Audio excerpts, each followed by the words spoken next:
אז הוא רץ ברחוב עם כלב, וקוראים לו אסף, ועובד בכלבייה בירושלים בזמן שהמשפחה שלו בארצות הברית. ועכשיו יש לו עבודה, להחזיר לבעלים את הכלב.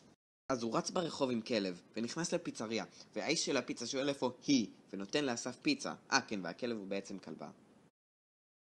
אז ירדה מהאוטובוס לתוך עמק, ושם יש מערה, ובה היא שמה דברים כאילו מתכוונת לגור שם, ותביא לשם אותו.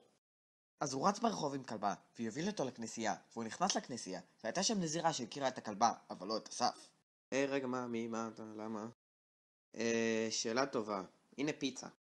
אוקיי, איפה תמר? מי? אתה יודע, כאילו הבעלים של הכלבה? מי? אז הם התחילו לדבר. הוא גילה שלקחו אותה משום מקום ביוון ותקעו אותה לאיזה 50 שנה בכנסייה הזאת, והיא גילתה שהוא רץ ברחוב עם כלבה, וקוראים לו אסף, והוא עובד בכלבייה בירושלים בזמן שהמשפחה שלו בארצות הברית, ועכשיו יש לו עבודה, להביא לבעלים את הכלבה. כן, ולכלבה קוראים דינקה. בכל מקרה תמר עכשיו, לפני איזה חודש, איפשהו בשירותים, קוראת את היומנים שלה, זורקת אחד לאסלה ומפקידה את השאר בשמירת חפצים. בינתיים אסף ותיאודורה מדברים על דברים שאין לי כוח לצייר, כמו אחותו והחבר הזה שלו רועי, ואיך שהוא נהיה פופולרי וזה. אז תמר נמצאת במסעדה, עם אישה שקוראים לה לאה, והיא מדברת איתה על התוכניות שלה, ואז היא יוצאת לרחוב עם דינקה, ומחליטה לשיר, ואנשים אהבו את זה, וגם נתנו לה כסף. אז הוא רץ ברחוב עם דינקה, וגם שוטר, ואז השוטר עצר את אסף. אז היא שרה ברחוב עם דינקה, בציפייה שיבוא הוא, ויקח אותה, ובינתיים כבר נהיה מאוחר, והרחוב לא מתאים לילדה כמוה.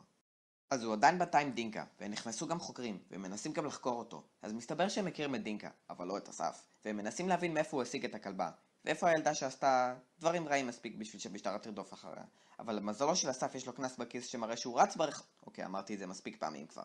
אז הוא מתקשר מהתחנה לחבר שלו, וקוראים לו קרנף, והם קובעים לאכול ולדבר קצת על מה שקרה עכשיו לאסף. אז היא עדיין ברחוב עם דינקה, והיא עדיין שרה. אז הוא יושב לו במסעדה עם דינקה, ומדבר עם קרנף, והוא מספר לו על כל מה שקרה עד עכשיו, ועל איך שהוא צריך להחזיר לתמר את דינקה. אז היא עדיין ברחוב עם דינקה, וממשיכה גם לשיר, ופתאום בא אליה זוג זקן, והם מתחילים לדבר איתה. איזו שיר... איזו שירה יפה, למה את ככה ברחוב? ואיפה את ישנה? ואיך את אוכלת? מה? בואי איתנו! אז היא נכנסה לה לאוטו עם דינקה, ומגיעה למקום מפוקפק, ושם היא פוגשת את פסח שמפעיל את המקום. נו, מה את יכולה לעשות? לשיר. סבבה, תשירי ותקבלי כסף, אז תתני לי את הכסף, אם את מנסה משהו את מתה, אוקיי ביי. אז היא במקום מפוקפק עם דינקה, ולוקחת מזרן, ופוגשת נערה בשם שלי, ועכשיו הן חוקות חדר. אז היא נכנסת לאוטו עם מיקו, והוא הנהג, והם נוסעים להופעה הראשונה שלה. והיא שרה ברחוב עם דינקה, ופתאום רואה את מיקו שודד אישה, אז היא נתנה לה את כל הכסף שהיא השיגה. כשהיא חזרה לאוטו היא סיפרה למיקו מה היא עשתה, ואז הוא הכה אותה. אז היא יורדת לארוחת ערב, ורואה שם את שי. היא מספרת לו בקוד סודי שהיא באה להוציא אותו, ואז הוא אומר שיהרגו את שניהם.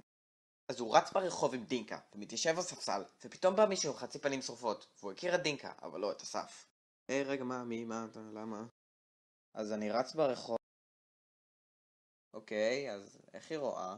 מה? אתה יודע, כאילו, תמר היא עיוורת? טם טם טם, פלוט טוויסט. אז הוא חוזר הביתה עם דינקה, ומדבר בטלפון על דברים שאין לי כוח לצייר, ואז הם הלכו לישון. אז הוא קם לו בבוקר עם דינקה, והם יצאו לרחוב. והיא לקחה אותו לאיזה כפר ערבי נטוש, ושם הם פגשו איזה שני ילדים רוסים, והוא נתן להם אוכל, והם אמרו לו דברים על תמר. אז הוא הולך אחרי דינקה, והיא מובילה אותו לבריכה. דינקה? מה את? אוקיי, אבל... טוב, נו, שיהיה. אז הוא קופץ לבריכה עם דינקה, ופתאום מגיעים כמה ערסים, והם אומרים לאסף שהבריכה הזאת שלהם, ואז הם מנסים לקחת את דינקה. אז כמובן אסף מחליט שלהילחם כדי לקבל אותה חזרה זה רעיון טוב, ואז הוא הפסיד. אז כמובן אסף מחליט שלהילחם בהם שוב כדי לקבל אותה חזרה זה רעיון טוב, ואז הוא שוב הפסיד, אבל לפחות הוא קיבל את דינקה בחזרה. והוא מצא עליה תגיד של שמירת החפצים עם קוד. וואו, תודה שאת אומרת לי עכשיו. אז הוא הלך לשמירת החפצים עם דינקה, והוא מוציא את החבילה, אבל צריך תעודת זהות. אז הוא פשוט בורח עם החבילה לאיזה פארק, קורא לה את היומנים ומריח לה את הבגדים. הזכרתי כבר שהוא לא מכיר אותה בכלל, כי הוא לא. אז היא יושבת בארוחה עם פסח, ודעתו מוסחת, והיא מתגנבת למשרד שלו כדי למצוא את הפנקס שבו הוא כותב את לוח הזמנים של ההופעות של כולם. ועכשיו יש לה בעיה, היא שומעת את פסח מתקרב. והמגירה בכלל נעולה, לא, סליחה, היה עליה מנעול אבל איכשהו היא פתוחה. והוא מוצא תאריך שבו היא ושי מופיעים ביחד בירושלים, וביום הזה היא תוציא אותו. אז היא מתקשרת בטלפון ללאה, ומסבירה לה את התאריך והמקום שבו היא צריכה לחכות להם, והשיחה הולכת בלי שום בעיות. שיט. פתאום תמר מחליטה שזה רעיון ממש מדהים להתקשר לעוד מישהו כשפסח הולך להיכנס כל רגע. בונה, מה נראה לך שאת עושה? אני מתקשרת לסבתא? תמר? הלו? אוקיי, נשמעת כמו סבתא, אם את מנסה משהו את מתה, אוקיי, ביי. אז היא שרה ברחוב עם דינקה, והיא בוחנת את האנשים אחד אחד כדי להחליט למי מהם לתת את זה. וואו, את ממש טובה. תודה. אוקיי, ביי. או, שיט. לאה! היי, רגע, מה, למה? תמר, הרחוב ההוא, תאריך, הצילו. אז היא בארוחת שבת עם כולם, והם מבקשים ממנה לשיר קצת, והיא שרה כשפתאום שי מביא את הגיטרה שלו ומתחיל ללוות אותה. וואו, אתם ממש טובים ביחד, בואו נראה אם אפשר לעשות שתופיע ברחוב ביחד, אוקיי, ביי. איפה שלי? היא מתה באילת. אז היא מופיעה ברחוב עם שי, ומיקו עדיין גונב כסף מאנשים. גנב, שוטרים, תתפסו אותו. אז היא רצה ברחוב עם שי, לאוטו של לאה, אבל מיקו חוסם את הדרך. עוף מכאן, זה משה. האיש תמר נתנה לו את הפתק. היי, איפה דינקה? וכאן מתחיל החלק עם אסף. אז הוא רץ ברחוב עם דינקה, ויוביל אותו לכנסייה, והוא נכנס לכנסייה, והכל שם היה הריסות. תיאודורה? מה?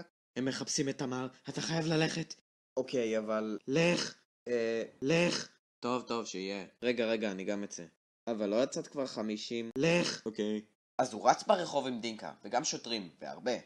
היי, תראו, זו הכלבה הזאת. בוא'נה, למי אתה קורא?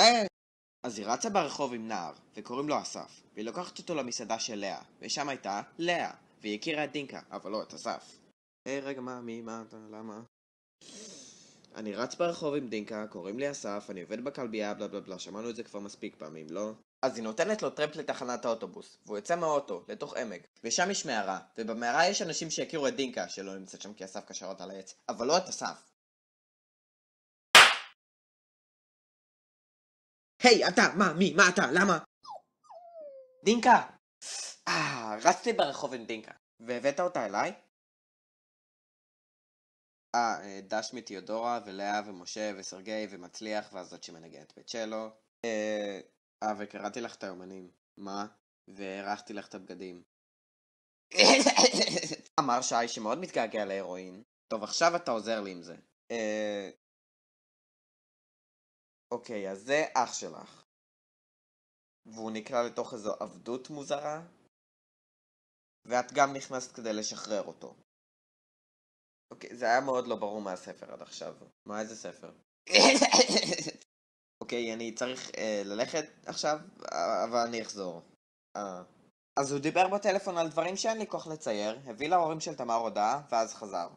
אז הם דיברו בחוץ על דברים שאין לי כוח לצייר, כשפתאום יצאו מהשיח, פסח והבולדוגים שלו.